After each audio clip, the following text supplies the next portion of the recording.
A política Cultura Viva é um sonho que virou realidade.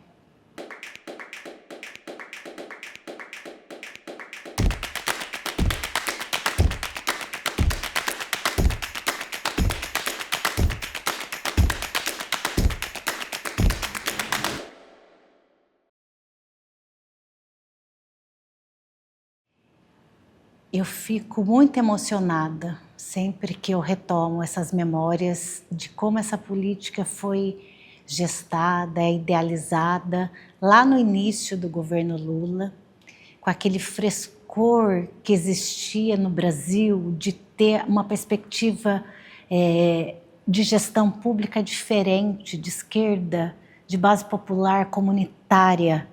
Quando a gente pensa lá nos primórdios, todo aquele frenesi de vamos fazer algo diferente daquilo que vinha sendo feito há muitos anos, ela tem esse ponto de partida. Você tem Gilberto Gil como ministro da Cultura, você tem um negro no principal cargo público do Brasil, né? Um negro músico. E aí essa equipe que se consolida em torno de Gil, ela traz esse frescor de gente com muita história, com muita experiência em ações públicas, querendo fazer um Brasil diferente. Então, lógico que nada é homogêneo, as coisas são complexas, exigem negociação, mas quando elas vão sendo construídas, debatidas, enfim, elas trazem, sobretudo, uma perspectiva de olhar um Brasil esquecido, de um Brasil bonito, um Brasil festivo, um Brasil colorido, que estava alijado das políticas públicas. É essa a grande diferença daquele projeto de país que estava sendo capitaneado no governo Lula, né? Então, o Brasil é lindo, né? O Brasil é pujante, tem uma diversidade imensa de gente fazendo coisas diferentes nos lugares mais distantes desse país e nos lugares talvez mais inusitados, né? A gente às vezes fala do Cultura Viva das comunidades indígenas, mas assim, nas favelas, nas periferias aqui, tem gente fazendo, sempre teve gente fazendo. É uma política que quer colocar luz nesse pessoal que sempre esteve alijado do dinheiro, do reconhecimento público. Ela vem buscando isso, né? Trazendo este reconhecimento do poder público por quem sempre já fez e quem sempre continuará fazendo cultura aqui no país, né? Impressionante, sobretudo na história do Brasil, né? Que é um país reacionário de direita, com o século XX todo, vamos dizer, do período da República, tomado de ditaduras, né? Então a nossa história, ela é pesada, assim, né? E esse povo que está nas comunidades sempre fazendo ações, foi a primeira oportunidade concreta, com consistência, com recurso, para ter um lugar digno dentro da política. Então, é uma política da luz mesmo, da iluminação daqueles que não eram visibilizados. É muito bonito, vai continuar sendo sempre muito revolucionário, né? Olha a Costa Velha, é na rua, estrela brilhante, é nação germana. Olha a Costa Velha, é na Boa Fã, estrela brilhante, é nação germana.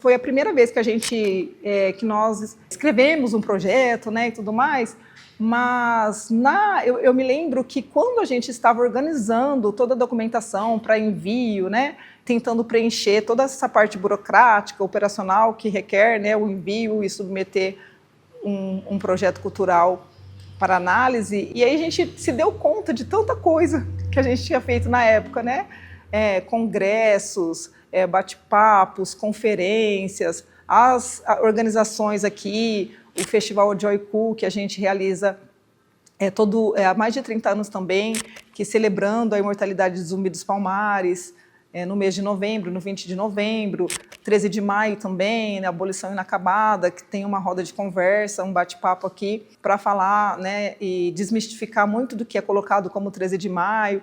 Enfim, naquela ocasião a gente fez o levantamento de documentos e falamos, caramba, né, tanto que a gente produziu aqui, com as pessoas colaborando, né, que são voluntários que acreditavam na ideia, acreditam, né, no poder de transformação através da cultura. E aí nós, mais 3 organizações de Ribeirão Preto foram contempladas. Assim, foi muito importante naquele momento, mas também não foi uma surpresa completa, né, como eu disse, porque na verdade foi um reconhecimento do trabalho que já tinha sido realizado há muito tempo, né? Então acho que naquela ocasião acertou-se muito nesse sentido, né, de já reconhecer trabalhos existentes. E também a gente conseguiu majorar, né, e dar continuidade num trabalho ali que vinha sendo feito só com um corpo de pessoas voluntárias, né, que estava aqui conosco e estão até os dias de hoje.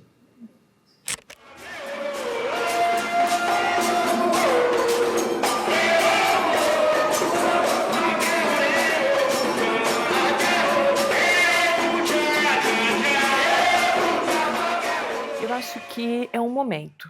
A gente precisa falar de um momento histórico que é brasileiro e ele atingiu muito diretamente Ribeirão Preto, né? Ribeirão Preto não ficou passivo a uma política que é nacional. A gente tinha muita convicção do cenário político, das suas dificuldades no campo cultural, mas a gente também tinha total noção da transformação que estava em curso naquele momento, né, repercutindo uma política nacional, e a gente vinha desta reconstrução, né, de pensar e repensar uma política nacional de cultura e municipal de cultura.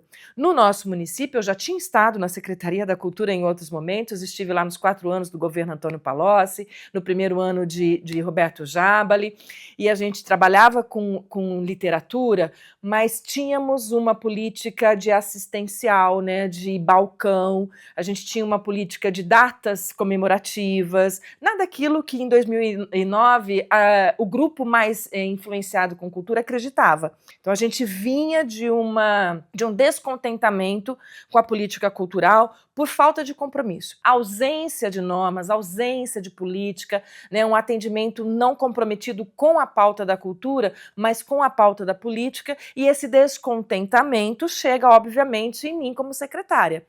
A diferença é que eu vinha, né, de um campo de discussão política, de um campo de discussão cultural, eu trazia na bagagem uma formação para o debate.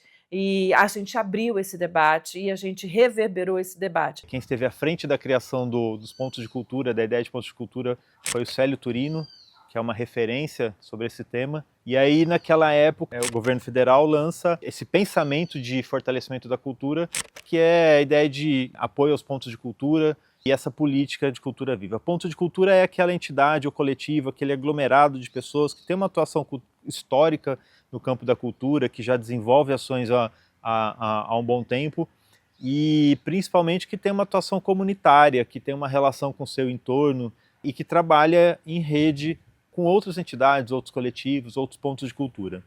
E aí o pontão de cultura ele vem como um instrumento de fortalecimento dessa rede. Num primeiro momento, a gente não tinha muito certo o que era a política cultura viva, o que eram os pontos, o pontão. De fato, e muito, muito real, né? A gente fez um planejamento estratégico para os 4 anos da secretaria, o que já era inovador, não era uma pauta, e a busca era por recurso financeiro.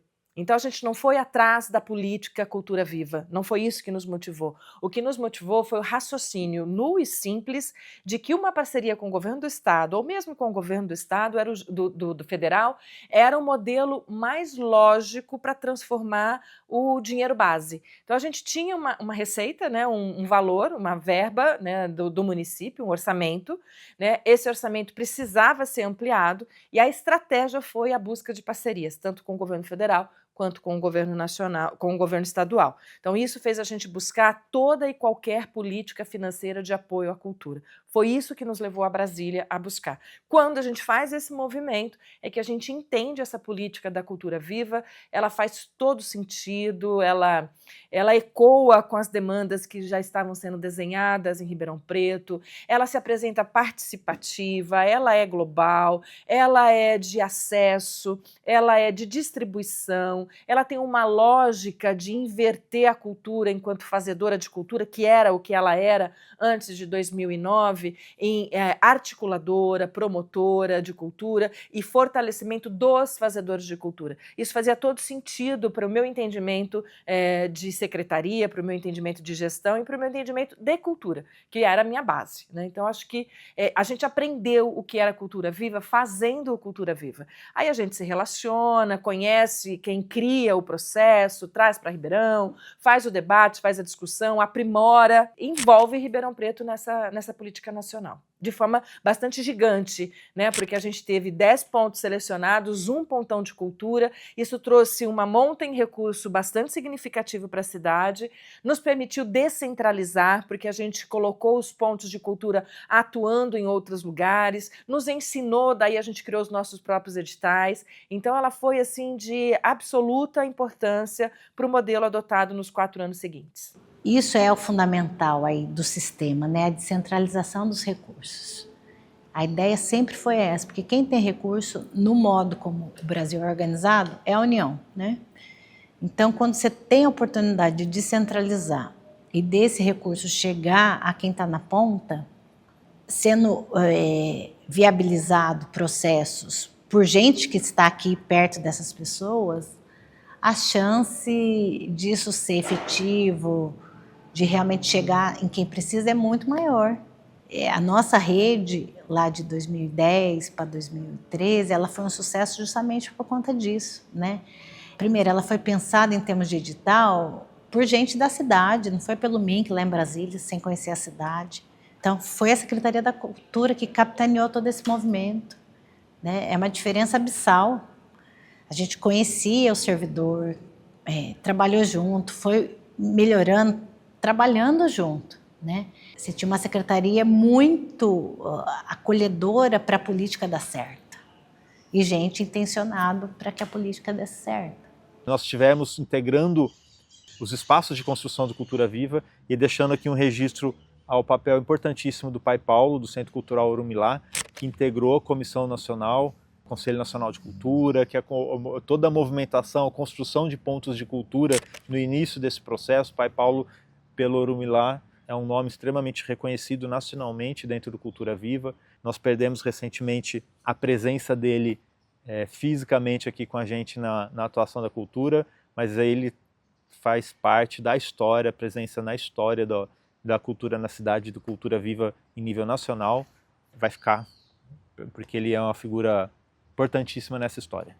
Cultura, como diz o seu criador Célio Turino, né, tem o objetivo de desvelar o Brasil, de baixo para cima, de mostrar aquilo que sempre foi produzido e nunca foi reconhecido oficialmente pelo Estado brasileiro.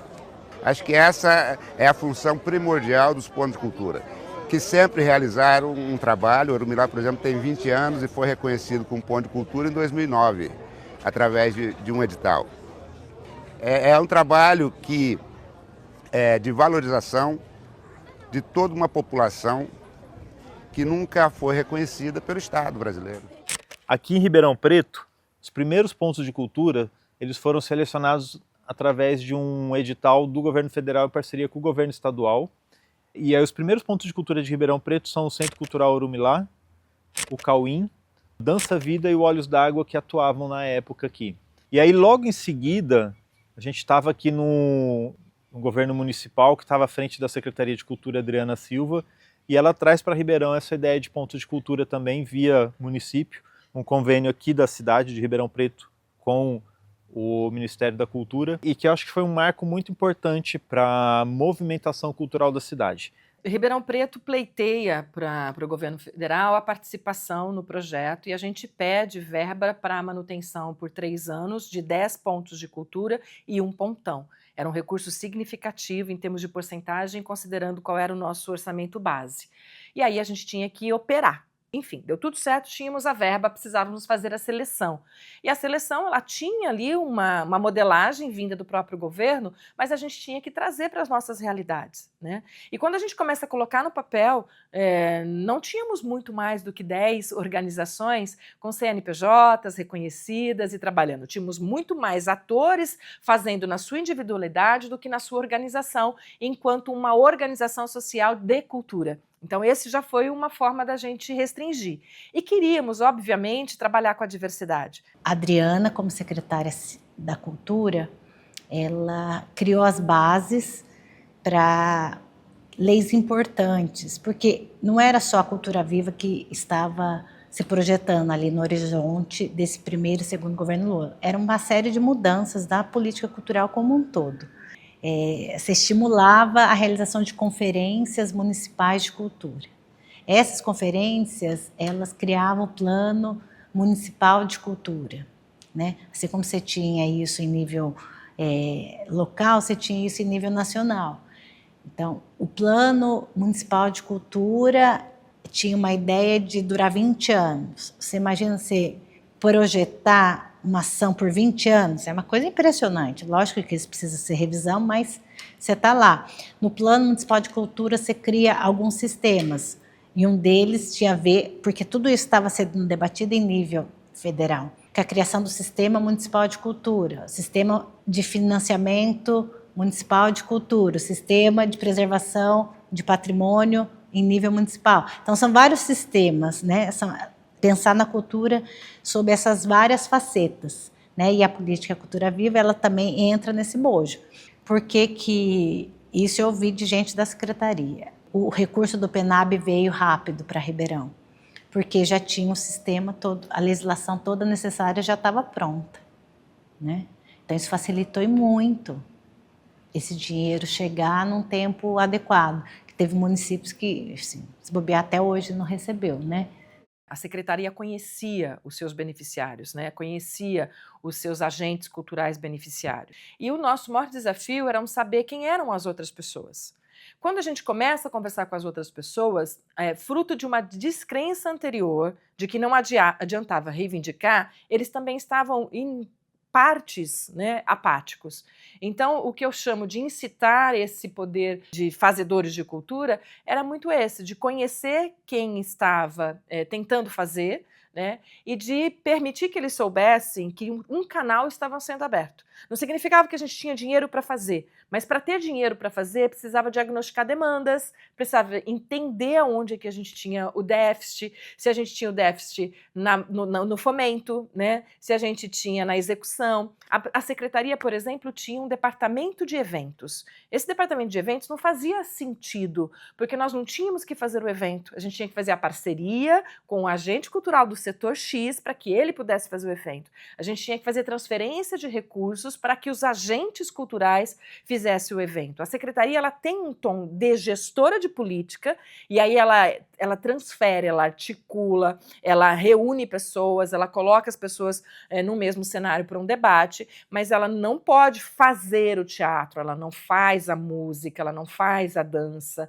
né? Então a gente tinha que preparar esses agentes culturais para serem gestores. E para isso, como a gente não tinha nenhum desenho anterior de transferência de recurso, a gente tinha que aprender a fazer edital, nunca tinha tido um antes, a gente tinha que aprender a selecionar edital com critério claro, transparente, a gente tinha que ter política de transferência de recurso, né, e de fomento, mais do que de execução, do que de difusão, enfim. Então tinha todo um aprendizado de política pública que a gente tinha que ter coletivo, né, era aprender, fazer, fazendo e aprimorar.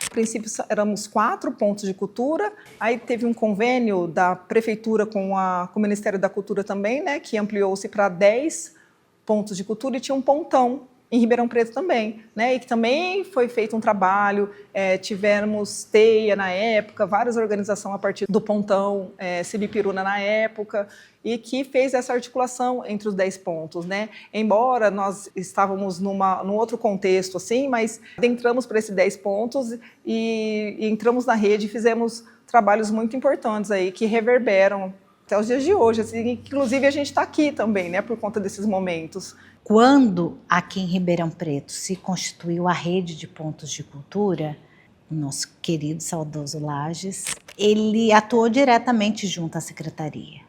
E ele estava integrado, né, com um pouquinho mais com aquilo que estava se constituindo no Brasil com essa política. E se eu não me engano, foi ele quem sugeriu para a secretaria abrir um pontão aqui para articular o trabalho em rede. Então, a nossa missão, ela foi muito clara desde o início. O pontão é aquele, isso está na lei também, né? É aquela instituição articuladora de temas em comum, de trabalho, de ações em comum. Mas aqui, particularmente, o nosso trabalho, ele vinha no amparo diretamente da rede. A ideia era trabalhar junto, articulando ações em comum com os pontos de cultura. Então, a gente tinha recurso para poder contribuir para a ação dos pontos serem um pouco mais profissionalizados. Então, isso era muito, muito bacana, porque eu quero fazer um evento. Não temos som. O pontão tem som. Precisamos transportar alguma coisa. O pontão tem Kombi. Precisamos de equipamento de luz. Temos equipamento de luz. Precisamos de gente capacitada. O pontão vai lá e faz oficinas para capacitação de temas diversos. Foi um trabalho muito privilegiado nesse sentido, porque aquela planilha que foi aprovada para os 3 anos, ela foi discutida com os pontos logo depois da aprovação. Como a secretaria nos deu essa oportunidade, a gente pôde rever essa planilha de forma a ter itens, porque o orçamento anual do pontão era muito maior do que o dos pontos, né? Eram 60 mil para cada ponto e 350 mil para o pontão, essa é uma diferença muito grande. Então, a gente pôde comprar coisas que fossem usadas no cotidiano dos pontos de cultura. E fazer eventos em comum, né? Publicações em comum, a revista Cultura e Ponto foi muito legal. A cada ano de trabalho, a gente publicou uma revista e depois a gente encomendou uma pesquisa sobre o impacto da rede. Então, são essas publicações impressas que era muito bacana, a gente fazia um festival anual, né? Me lembro da gente subindo no calçadão aqui com faixa, com os fazedores, apresentando aquilo que iria apresentar ali no calçadão, para chamar as pessoas para irem assistir, né? Nós mantivemos um convívio ao longo de 3 a 4 anos, naquele período que a rede estava sendo incentivada e provocada. Então a gente se reunia regularmente, a gente desenvolvia ações junto, rolou uma aproximação dos pontos de cultura, parcerias que estão aí até hoje, a gente tem relação com outros pontos de cultura que são efeito daquela época, mantém uma parceria, mantém uma relação, então isso também tem tudo a ver com a ideia de cultura viva e de pontos de cultura.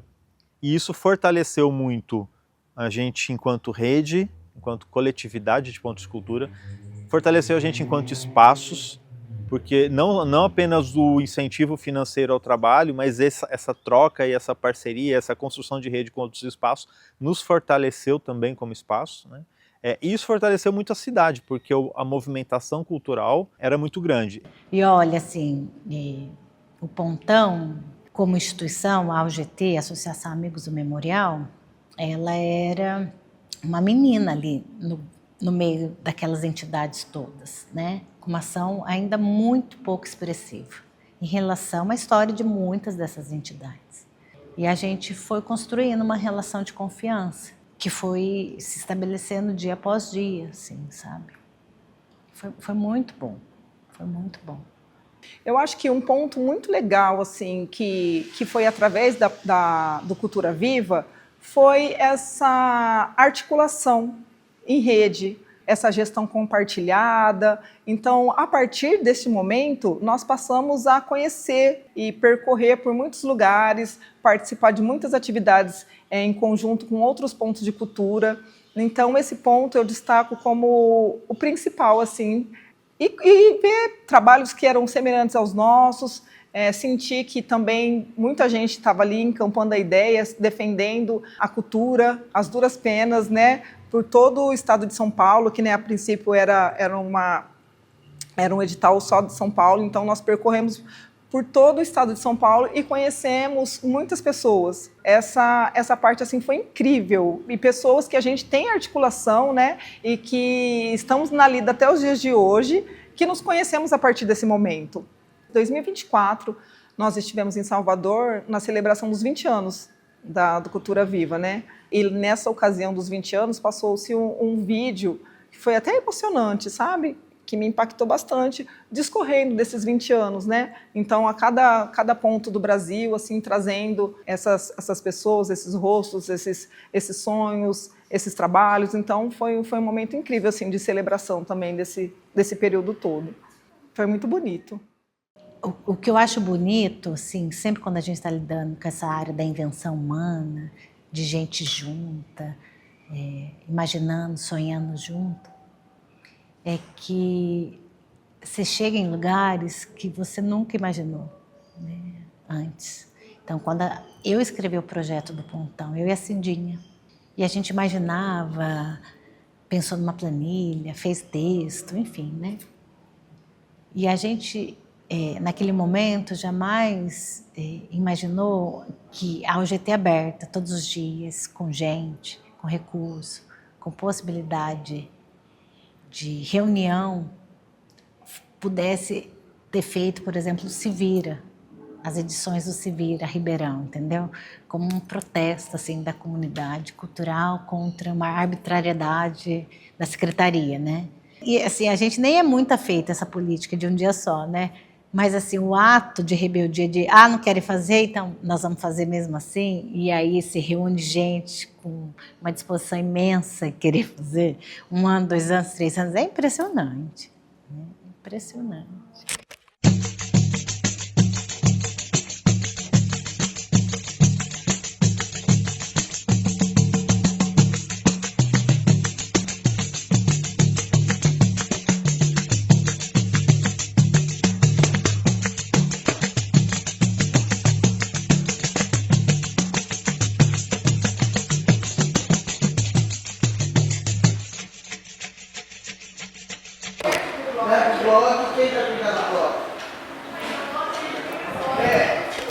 Logo que eu assinei a ficha,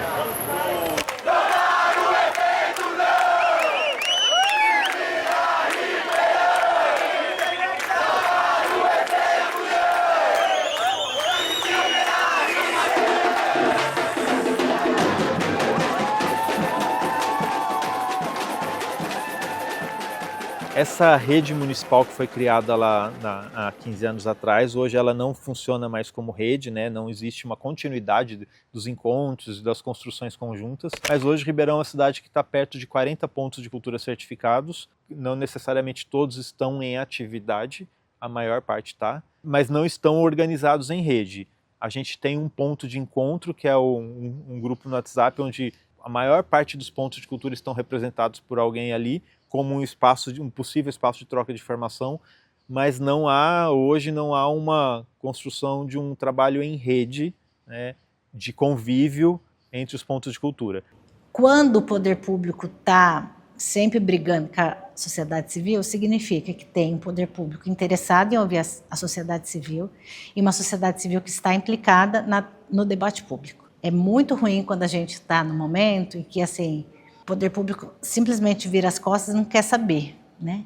Então, quando a gente está xingando a secretária ou o secretário, é porque, enfim, tanto a gente quanto os secretários estão em algum nível de diálogo, entendeu? Quando isso não está acontecendo é porque realmente um lado ou do outro tá difícil. Então a gente brigava muito com o Adriano, brigava, mas o Adriano estava ali, né, se colocando. E a gente estava ali querendo. Eu acho que alguns avanços, que não vêm obviamente da minha gestão, mas da história, é de que a gente não tem mais como retroceder em termos de não qualificação do gestor público. Eu estou dizendo de uma formação mínima em movimento cultural, se não for cultural, que seja em política pública, que seja em gestão de recurso público. O movimento cultural, ele deixou isso muito azeitadinho. A gente quer para a cultura alguém que entende de cultura, a gente quer para a gestão pública alguém que entende de gestão pública. O segundo é a gente não retroceder do conceito de fazedor de cultura, não voltar para a Secretaria da Cultura de forma nenhuma, esse lugar dela ser fazedora, ela é articuladora, ela é a força política, ela é a pessoa que transfere, ela é a pessoa que faz a difusão de cultura, ok, é um lugar, a formação de cultura, ok, é um lugar muito importante para a secretaria, mas a execução da cultura tem que estar na mão dos executores, né, daquele que entende de cultura, daquele que se formou, né, no cenário de formação ou no cenário da prática, mas daquele que sabe, né. Isso também a gente avançou, fruto de um movimento, de um espaço, de uma época e de uma história. Não permitir de jeito nenhum a retomada de distribuição de recursos que não seja por edital aberto, com recursos, com critério de seleção, né, que também começa ali e a gente precisa fazer essa manutenção. Isso é extremamente importante. Quantos, eu não sei, que estão tentando fazer cultura? Quantos estão começando? Né? Quantos precisam ser apoiados para começar? A gente está numa geração potente, né? Uma geração que tinha 20 anos, agora tem quase 40, né? Mas e como outros vão nascer? Então, esse olhar de nascedouro e de permanência na política é fundamental, e os editais precisam reverberar isso.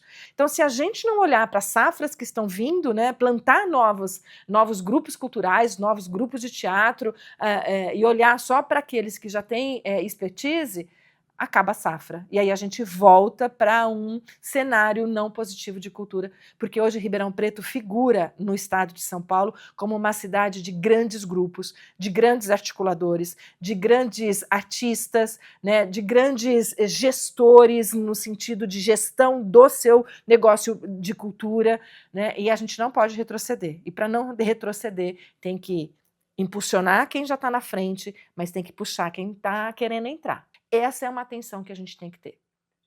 E agora, hoje, nós estamos discutindo um dos temas que eu considero como mais significativos quando a gente fala de políticas públicas já criadas no país, que é o Cultura Viva, a Política Nacional de Cultura Viva.